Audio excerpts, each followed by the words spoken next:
ጣና ወደብ ላይ ተገኝተናል። ጣናነሽ ቁጥር አንዷ 40 ዓመት በላይ አገልግሎት የሰጠች ጀልባ ናት። ከቦይንግ ያነሳ አይደለም ማለት ለመናገር እዚሁ የተገጣጠመች ጀልባ ነች። መርከብ ሲሰራ ዝም ብሎ ተበይዶ አይሰራም። ቤታችን ቁጭ ብለን የኛ መርከቦች ኮንትሮል ማድረግ እንችላለን። እኛ ምናቅ ጀልባዎችን ነው። ጣናነሽ 2 ደግሞ መለስተኛ መርከብ ናት። እንደዚህ ካየናት በኋላ ግን ከጠበቅነው በላይ ነው የሆነችው። እቺ ጀልባ ለየት የሚያደርጋት ከዚህ ከሽንት ቤት የሚወጣ ፍሳሽ ቀጥታ ወደ ባህር አይጣልም። ወደዚህ ጀልባ መታጨቴ በጣም ደስ ብሎኛል። ለታሪክም የመጀመሪያው መሆኔ ነው።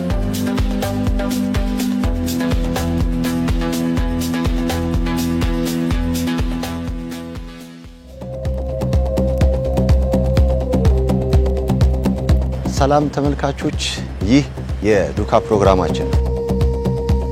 በዛሬው የዱካ ፕሮግራማችን ከአዲስ አበባ ተነስተን እዚህ ባህር ዳር ተገኝተናል። በባህር ዳር ጣና ሐይቅ ላይ አንድ መሰናዶ ወደ እናንተ የምናደርስ ይሆናል። አብራችሁን ቆዩ። አሁን ጣና ሐይቅ ጣና ወደብ ላይ ተገኝተናል። በዚህ ጥንታዊ ጀልባዎች ይገኛሉ። በቅርቡ የጣና ሐይቅን የተቀላቀለችው ጣናነሽ 2ም እዚሁ ትገኛለች። እነዚህ ታሪካዊና ዘመናዊ ጀልባዎች አሁናዊ ገጽታቸው፣ የውስጥ አቅማቸውና አገልግሎታቸውን በሚመለከት ሙሉ መረጃ ወደ እናንተ የምናደርስ ይሆናል።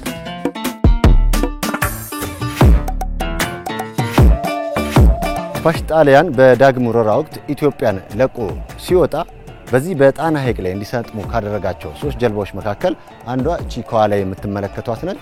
እነዚህ 3 ጀልባዎች ሳንታ ማሪያ፣ ሳን ጆርጅ እና ማኒኩላ ይባላሉ። ማኒኩላ እቺ ከጀርባ የምትገኘዋ ስትሆን በአሁን ስሟ አንድነት ተብላ ትጠራለች። በ1942 ዓ.ም ነው በኢትዮጵያውያን ከጣና ሐይቅ ውስጥ ከሰመጡበት ማለት ነው እንዲወጡ ተደርገው አገልግሎት እንዲሰጡ የተደረገው። እነዚህ ጀልባዎች በተለይም ከኋላ የምትመለከቷት አንድነት ጀልባ አሁን ድረስ ለሰውም ለእቃም የውሃ ላይ ትራንስፖርት አገልግሎት እየሰጠች ትገኛለች።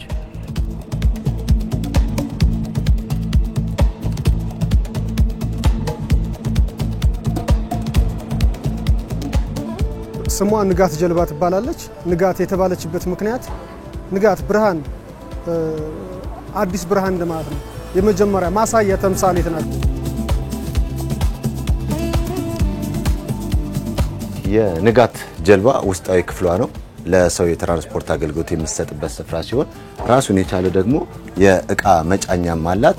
እቺ ጀልባ ለየት የሚያደርጋት በራስ አቅም በራስ ልጆች እዚሁ የተገጣጠመች ጀልባ ነች።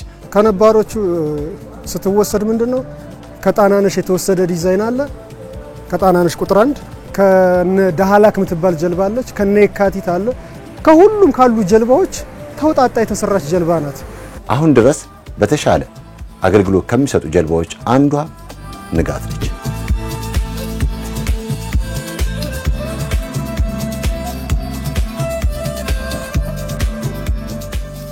ጣናነሽ ቁጥር አንዷ ከ40 ዓመት በላይ አገልግሎት የሰጠች ጀልባ ናት። ብዙ ሰዎች በዚህ በጀልባ ካፒቴንነት አሳልፈዋል። እኔም እንግዲህ ከኢትዮጵያ አቆጣጠር 1988 ዓ.ም ጀምሮ በጀልባ በባህርተኝነት፣ በሞተሪስታነት፣ በተቆጣጣሪነት፣ በምክትል ካፒቴንነትና በዋና ካፒቴንነት እያገለገልኩ እስካሁን ድረስ አለሁ።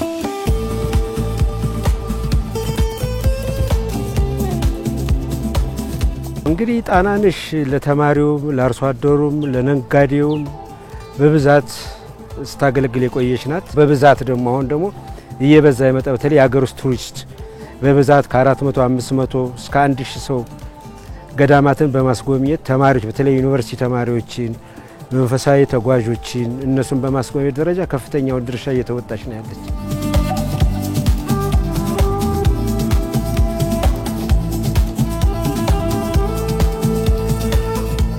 እንግዲህ እቺ የምንመለከታት ጀልባ የካቲት ተብላ ነው የምትጠራው። የካቲት የተባለችበት ምክንያት በ1976 ዓ.ም ከአሰብ ወደብ ተነስታ ወደዚህ የመጣችበት የካቲት ወር ስለሆነ በዛው ተሰይማለች። እንግዲህ በወቅቱ እዚህ መታ አገልግሎት መስጠት ሲጀምር ለቱሪስቶችም ምቹ ካሉት ነባር ጀልባዎችም የተሻለች እንደሆነች የተነገረላትና ስትመጣም በየብስ ትራንስፖርት ተጭና እዚህ እንደደረሰች ነው መረጃዎች የሚያመለክቱት።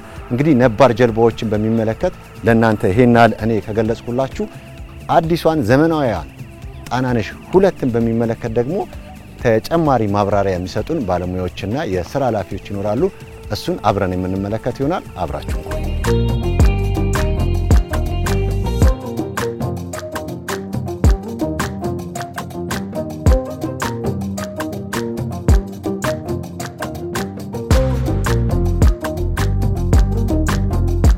እዚህ አካባቢ የውሃ ትራንስፖርት ልምድ በተወሰነችና ውሃ ትራንስፖርት በጣና ላይ ከጀመረ በጣም ረጅም ዓመታትን አስቆጥሯል። እንግዲህ ያው እንደሚታወቀው ከደንገል ነው የጀመረው።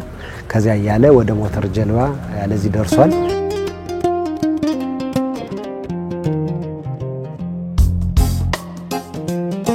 የኛ ተቋም ድሮ የጣና ሐይቅ ትራንስፖርት ድርጅት ይባል ነበር። የክልል ተቋም ነው የነበረው። በቆዩ ጀልባዎች አገልግሎት ይሰጥ ነበር። ከ2015 ጀምሮ ከኢትዮጵያ ባህር ትራንስፖርትና ሎጂስቲክስ ጋር ጥምረት በመፍጠር አገልግሎቱን አሁን ወደ ደረሰበት ደረጃ አድርሷልና የረጅም ዓመት ከ1940ዎቹ ጀምሮ ነው ውሃ ትራንስፖርት የጀመረው። አንዳንዶቹ ጀልባ ከዚያ ጊዜ ጀምሮ አገልግሎት ሲሰጡ የቆዩ ናቸው። ጎብኝተናቸው ነበር ነባሮቹንና ነባሮቹን እንደሚመስሉ አይተናል። አዲሷን ጣናነሽ 2 ደግሞ ብንጎበኛል ደስ ይለኛል። እንግባ። እሺ ጣናነሽ 2 እንግዲህ ስሟ አመጣጥ መጀመሪያ ጣናነሽ የምትባል ሌላ ጀልባ ስላለች እቺኛዋ ጣናነሽ 2 ሆና ጣና ላይ ያገልግሎት እንድትሰጥ ተፈልጎ ነው። እንደምታዩት 3 ክፍል አላት። ልክ ቦይንግ አውሮፕላን አይነት ነው አሰራሯ።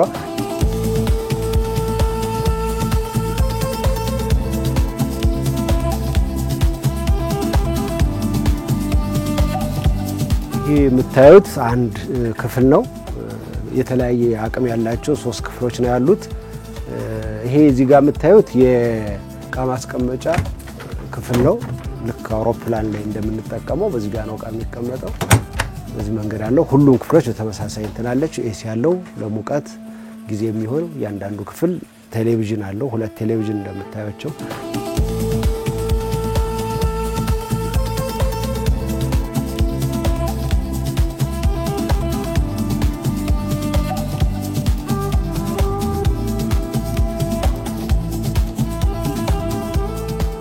ሁለት አይነት ሞተር ጀልባዎች አሉ። ውስጥ ላይ ያላቸውና ውጭ ላይ የሚባል ኢንቦርድ እና አውትቦርድ። አሁን እነዚህ የኛ ሞተራይዝዱ ነው። ውስጥ ላይ ሞተራቸው ውስጥ የሆነ ትልልቅ ጀልባዎች በእኛ በዚህ ሌብል የለም። ስለዚህ ትልቁም መጀመሪያው በዚህ ነው ያለው። ከዚያ ደግሞ እቺኛዋ ደግሞ በጣም ዘመነችና በዚህ ደረጃ ነው የመጣች። ስለዚህ በኢትዮጵያ ደረጃ ይሄ መጀመሪያ ነው።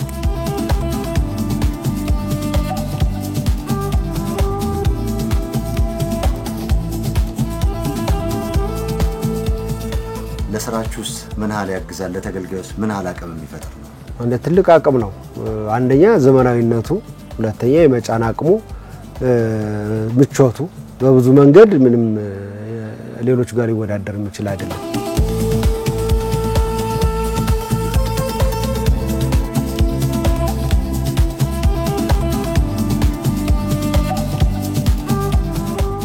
የመጫን አቅሟ 188 ሰው በወንበር ነው።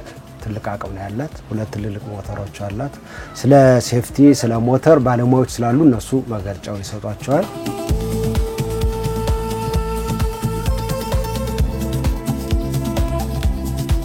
ጣናነሽ ቁጥር 2 ከመጀመሪያው ጀምሮ አሁን ዝግጁ እስክትሆን ድረስ እዚህ ካሉ የባህር ዳር ቅርንጫፍ ሰራተኞች ጋር በመሆን ዝግጅት ስናደርግ ቆይተናል።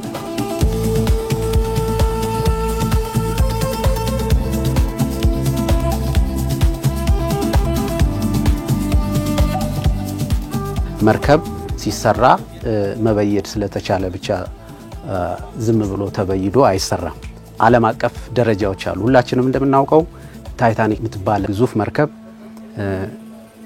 ከእንግሊዝ ወደ አሜሪካ በምትሄድበት ጊዜ ከአይስበርግ ጋር ከበረዶ ግግር ጋር ተጋጭታ 1500 ያህል ሰዎች ህይወታቸውን አጥተዋል። ያኔ የነበረው የደረጃ የመርከቦች ደረጃ በጣም ዝቅተኛ የነበረበት ነው። በዛ ምክንያት ዓለም አቀፍ ስታንዳርድ ተዘጋጀና ከዛ በኋላ የሚሰሩ መርከቦች በሙሉ ከዛ በኋላ የሚሰሩ ጀልባዎች በሙሉ በጣም ትንሽ ጀልባዎች ካልሆኑ በስተቀር በዚህ ስታንዳርድ ጠብቀው ነው የሚሰሩት። እቺ ጀልባ ለየት የሚያረጋት እዚሁ ባህር ዳር አካባቢ ካሉ ሌሎች ጀልባዎች ለየት የሚያረጋት ነገር ምንድነው? ይህንን ዓለም አቀፍ ስታንዳርድ ያሟላች መሆኗ ነው።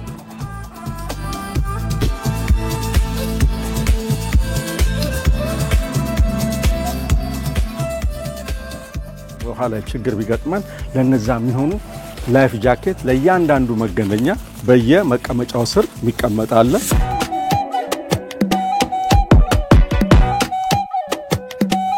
ይሄ ደግሞ ለአደጋ ጊዜ ውሃ በሚነካው ሰዓት አንጸባራቂ የሆነ መብራት የሚሰጠን ነው።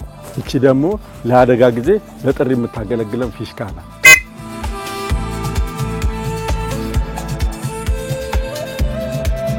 እዚህ ጋር በግራና በቀኝ ሁለት የእሳት አደጋ መከላከያዎች አሉ። ለክላስ ኤ፣ ለክላስ ቢ፣ ለክላስ ኤ፣ ቢ እና ሲ የሚያገለግሉ። በወዲህ በኩል እንደሚታየው ይህ ፎምና ውሃ ያለው ነው። በወዲህ በኩል ደግሞ የሚታየው ድራይ ኬሚካል ፓውደር ነው። ለአደጋ ጊዜ ብቻ ማምለጫ የሚሆን ኦክሲጅን ነው። ለምሳሌ እዚህ ውስጥ ኮንፋይንድ ዶሪያ ምንም መተንፈስ የማይቻልበት ቢሆን እሳቱን ለማጥፋት የሚመጣው ሰው ይህንን አድርጎ ለዛ ደቂቃ ውስጥ አየር ተጨማሪ አየር በማግኘት እሳቱን ለማጥፋት ወይም ለመከላከል ይችላል።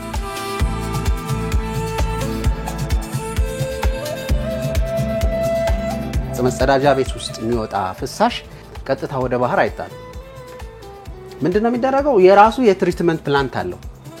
ሲዌጅ ትሪትመንት ፕላንት ይባላል። ያ ትሪትመንት ፕላንት ከዚህ የሚወጣው በሙሉ ተሰብስቦ እዛ ይገባል፣ ትሪት ይደረጋል፣ ዲስኢንፌክት ይደረጋል በኬሚካል። ከዛ በኋላ ሳምፕል ይወሰዳል።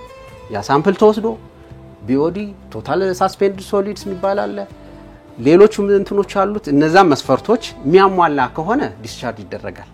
ካልሆነ ግን ለሾር ፋሲሊቲ ይሰጣል ማለት ነው።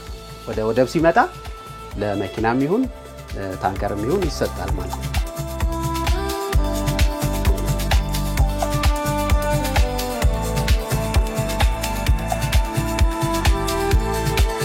አሁን ይሄ ክፍል ያው ዋናው የጀልባዋ ልብ ያለበት ቦታ ነው ማለት እንችላለን። ኢንጂን ሩም ይባላል። ከሴፍቲም ጋር የተያያዙ ከደህንነት ጋር የተያያዙ ለፋየር ፋይቲንግም ለሌላም የሚያስፈልጉን ኢኩዊፕመንቶች በሙሉ እዚህ ውስጥ ነው ያሉት። እንደምታዩት ጀልባዋ ሁለት ሜን ኢንጂን ነው ያላት፣ ሁለት ፕሮፔለር፣ ሁለት ሜን ኢንጂን፣ ሁለት ስቲሪንግ ስላላት አንደኛው እንኳን ቢበላሽ ሌላኛው ራሱን ችሎ መንቀሳቀስ የሚችል ስለሆነ ይሄ ትልቅ አድቫንቴጅ ነው። ሌሎች ትልልቆች መርከቦች ላይ ሜን ኢንጂን አንድ ብቻ ነው የሚኖረውና ያ ኢንጂን ከተበላሸ ግዴታ ያን ኢንጂን እንዲሰራ ማድረግ ያስፈልጋል ማለት ነው።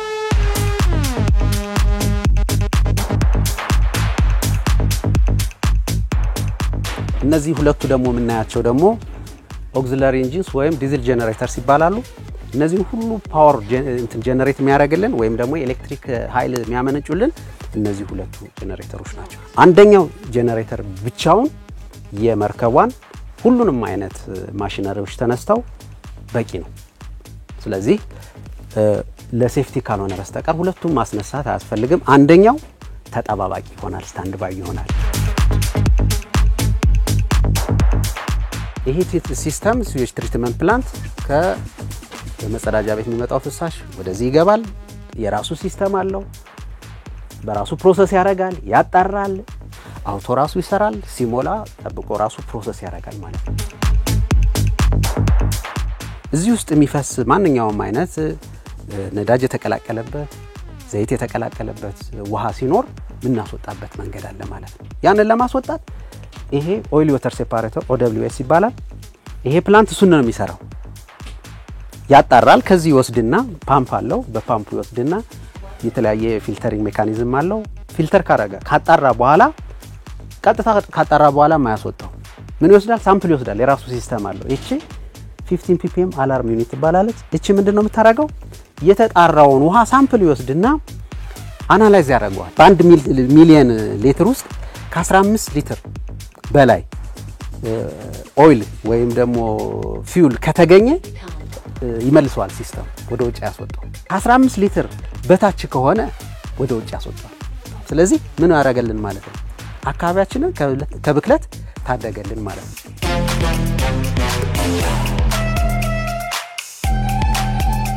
እነዚህ ፋየር ሴንሰሮች አሉ በየቦታው አሉ። እነዚህ ቦታ ደግሞ በብዛት ነዳጅ ያለበት ቦታ፣ ዘይት ያለበት ቦታ፣ ማሽነሪዎች ደግሞ በሚሰሩበት ሰዓት በጣም ሙቀት ያለበት ቦታ ስለሆነ አየርም በጣም በብዛት ያለበት ስለሆነ እሳት ለመነሳት በጣም ቀላል ነው ይሄ ቦታ። ፖርቴብል ፋየር ኤክስቲንጉሸሮች አሉ በቀላሉ ይዘናቸው ልንጠቀምባቸው ምንችላቸው ትንሽ ሰዓት ከሆነ ለማጥፋት የሚያስችሉ ማለት ነው። ሃይድራንት አለን ወይም ደግሞ የፋየር ፓምፕ አለን። ይሄንን ፓምፕ እናስነሳና በውሃ የሚጠፋ አይነት ሰዓት ከሆነ በውሃ እናጠፋለን ማለት ነው። ይሄንን እናደርጋለን። ይሄን ሁሉ አድርገን ደግሞ ባይሳካልንና ሰዓቱ እየተስፋፋ ቢሄድ ሌላ ተጨማሪ ደግሞ ሲስተም አለው እዚህ CO2 ሲስተም ወይም CO2 ባትሪ ይባላል። ያ ሲስተም ለዚህኛው ሲስተም ለዚህኛው ክፍል ለኢንጂን ሩም ብቻ ተብሎ የተሰራ ነው። እነዚህ የምናያቸው ፓይፒንጎች የሱ ሲስተሞች ናቸው ማለት ነው። የCO2 በየቦታው ኖዝሎች አሉ። እነዚህ በቀይ ቀለም የተቀቡት ማለት ነው ኖዝሎች አሉ። የCO2 ቦትላችን ውጭ ነው ያለው። ፋየሩ እዚህ ውስጥ ቢከሰትና እዚህም ገብተን ፋይት ማድረግ ባንችል ከውጭ ሆነን ኦፕሬት እናደርጋለን ማለት ነው።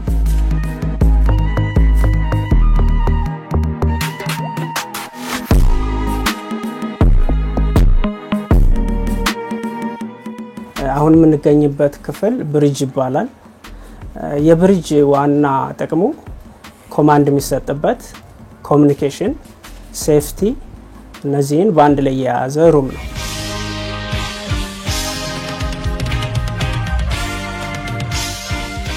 ጀልባዋ ኮርሷን ጠብቃ አቅጣጫዋን ጠብቃ እንድትሄድ የሚያገለግለን እዚህ ላይ እንደምታዩት ሄዲንግ አለው የሚያመለክተን 190 አሁን ያለችበት ነው። ስለዚህ በምንድነው የምንሄድ? ለምሳሌ ዳጋ የምንሄድ ከሆነ በስንት ዲግሪ ነው ከስንት ላይ ነው የምታጠፈው የሚለውን ያየን በዚህ በዊሉ ነው የምናዘው ማለት ነው።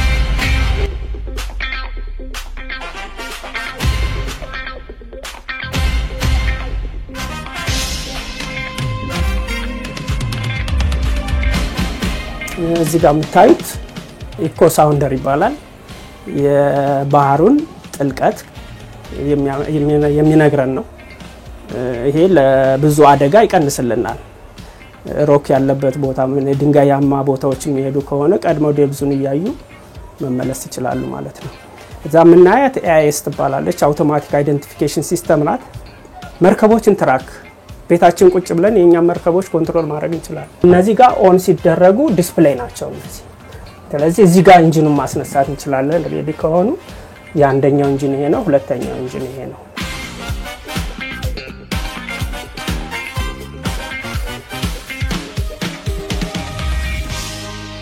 ጀልባ ለየት የሚያደርጋት ከሌሎች ሙሉ ዘመናዊ ኢኩፕመንት ከፎሬን ጎይንግ ከምንላቸው መርከቦች ጋር ተወዳዳሪ እኩል የያዘ ኢኩፕመንት አላት። ፍጥነቷም ደግሞ ሌክዠሪ ሆና ፈጣን ናት። ቢያንስ በሰዓት እስከ 15 ናውቲካል ማይል ትሄዳለች ብሎ ነው የሚገመተው። ለኮሙኒኬሽን ደግሞ በአጭር ርቀት ከ20 እስከ 30 ማይል VHF አላት። ከ150 እስከ 200 ሚዲየም ፍሪኩዌንሲ አላት። ሃይ ፍሪኩዌንሲ ደግሞ በጣም ሎንግ ኢንተርቫል የሚያመለክት ደግሞ ኮሙኒኬሽን አላት። ስለዚህ ዘመናዊ ፈጣን ሁሉን ኢኩፕመንት የያዘች ጀልባ ነች።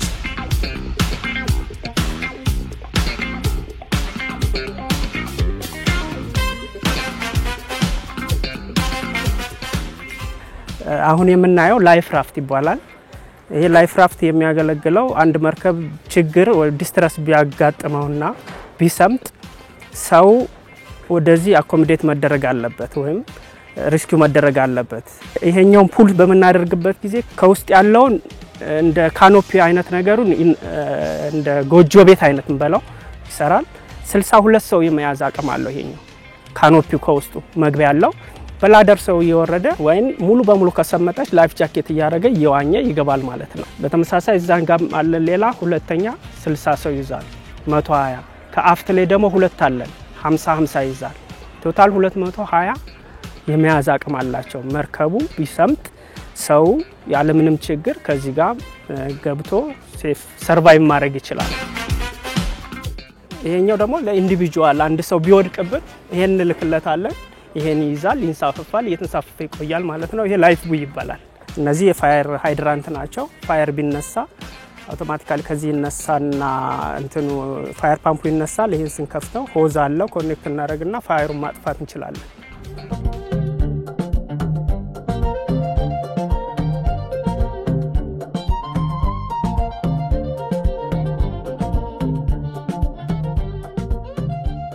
አሁን ያለነው ክፍል የሰራተኞች ማረፊያ ክፍል ነው። ከባህር ዳር ወደ ደልዮ ወይም ከባህር ዳር ወደ ጎርጎራ እንደዚህ ትራንስፖርት ሰጠህ አንድ ቀን ልታደር ትችላለህ። የፕሮግራሙን እንትን ስለማይታወቅ ደርሶ መልስ ላይሆን ስለሚችል ስለምታደር ሰራተኞች የሚያርፉበት ይሄ ለእያንዳንዳቸው የመኝታ ክፍል ነው። ከነበረው በጣም ዘመናዊ የተሻለ ሁሉን ነገር ያሟላ ቁጭ ብለህም ዲስከስ የምታደርግበት ለስራም በዛው ዲስከስ የምታደርግበት የምታወራበት ክፍል ነው። እኛ ሀገር ውስጥ የሰራነ አብዛኛው ብዙ ጊዜ እንደ ብረታ ብረት ባለሙያነቴ ንጋት ሙሉ በሙሉ በብረት የተሰራች ስትሆን እችኛይቱ ጣናነሽ ሁለት ደግሞ ከወገብ ሱፐር ስትራክቸር በሙሉ አልሙኒየም ነው የተሰራ። ለዚህ ቀለል ተደርጎ ፍጥነቷ እንዲጨምር ተደርጎ ኦይል ፊውል ኮንሳምፕሽንም ለመቀነስ ያገለግልናል ማለት ነው። እኛ ምናቅ መርከብ ጀልባዎችን ነው። ጣናነሽ ሁለት ደግሞ መለስተኛ መርከብ ናት እና ጥሩ ዕውቀት ማሳያም ናት። ጥሩ ነገር በቃ ብዙ ነገር ማስተማር ትችላለህ።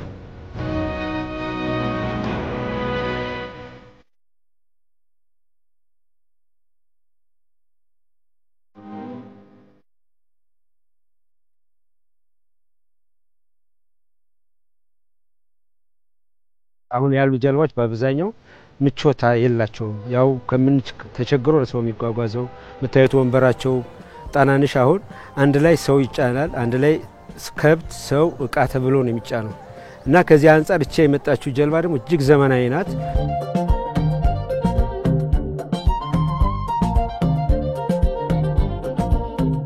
እኔ እንግዲህ ወደዚች ጀልባ መታጨቴ በጣም ደስ ብሎኛል። እንግዲህ ለታሪክም የመጀመሪያው መሆኔ ነው። ለውሃ ትራንስፖርቱን ዘመናዊ ለማድረግ እየተደረገ ያለው ጥረት የምታግዝ ጀልባ አንድ የመጀመሪያው ፌዝ ነው ይሄ።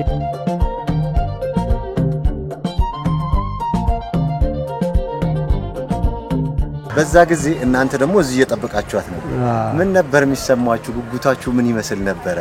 እንደዚህ አይተንም አናቅም። እንደዚህ መርከብ ላይ ብዙ ተሞክሮም ስለሌለን እኛ በመናቃቸው ጀልባዎች ልክ ነው የምንጠብቅ። ከነሱ የተወሰነ ትሻላለች የሚል ነው። እርግጥ በፎቶ በምንም እናያት ስለነበር የምንጠብቀው ነገር ነበር።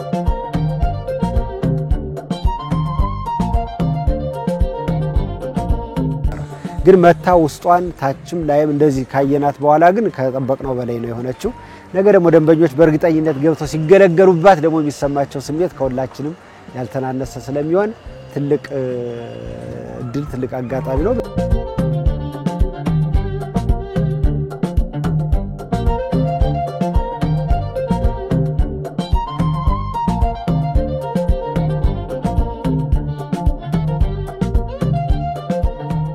እንደ ጣናነሽ ያልተወራላ በሷ ደረጃ ግዝፈት ባይኖራትም ሌላ አነስተኛ ጀልባ ደግሞ እዚህ አካባቢ ላይ መጥቶ ይሄን የውሃ ትራንስፖርት አገልግሎትን ለማዘመን አቅም የሚፈጥር ሌላ ጀልባም አለችና እሷንም ብናያት ደስ ይለናል። ሆነን ማየት እንችላለን። ትታያለችና እንዳልከው አብራ ነው የተገዛችው። በጣም ፈጣን ጀልባ ነች።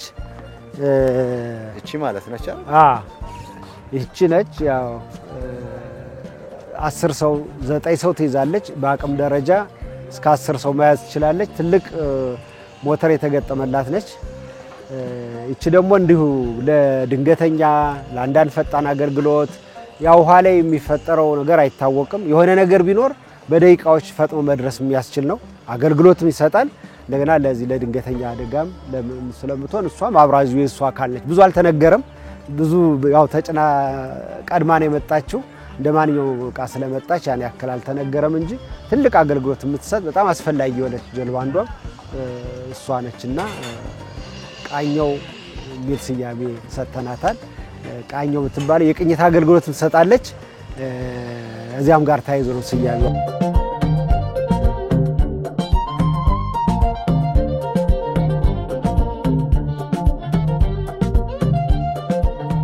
በዚህ በባህር ዳር ቅርንጫፍ ባለው የባህር ትራንስፖርት ሎጂስቲክስ አገልግሎቱ እጅግ ዘመናዊ ሆኖ ለመስጠት ዝግጅት ማድረጉን የሚያሳይ ነው። ተገልጋዮች ከጥቂት ጊዜ በኋላ አሁን ከሚያገኙት አገልግሎት በብዙ እጥፍ የተሻለ እንደሚያገኙ እንጠብቃለን።